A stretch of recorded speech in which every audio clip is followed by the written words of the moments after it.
কোরআন শরীফে আছে, ওয়া'মুর আহলাকা বিস-সালাহ ওয়াসতাবির আলাইহা।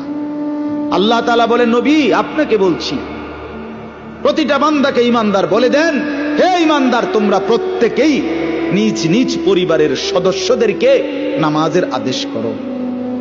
এই যে জিম্মাদার, আপনার দায়িত্ব কি আল্লাহ বলছে, ওয়াসতাবির আলাইহা, এবং তুমি নিজেও নামাজের উপরে মজবুত থাকো।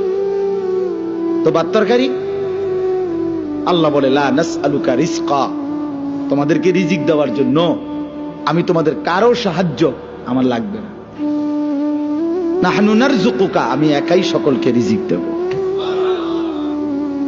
কি সুন্দর কথা, মানে বিষয়টা আমি দেখব, ভাতের ফিকির আমি করব, রিজিকের ফিকির আমি করব, তুমি সেজদার ফিকির করো, স্ত্রী সন্তানের ইবাদতের ফিকির তুমি করো, ওদের ভাত তরকারির ফিকির আমি করব।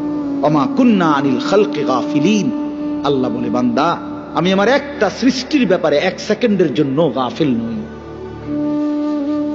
সাত তবক জমিনের নিচে যেই পিঁপড়া হাঁটে, সাত আসমানের উপরে যেই ফেরেশতা হাঁটে, আমি দুইটাকেই সমান নজরে দেখি, একই মুহূর্তে দেখি, একই মুহূর্তে দেখি। হিমালয়ের চূড়ায় আমি যখন আমার সৃষ্টি মাখলুকের রিজিক পৌঁছাই, আটলান্টিক মহাসাগরের গভীরেও তখনই রিজিক পৌঁছাই।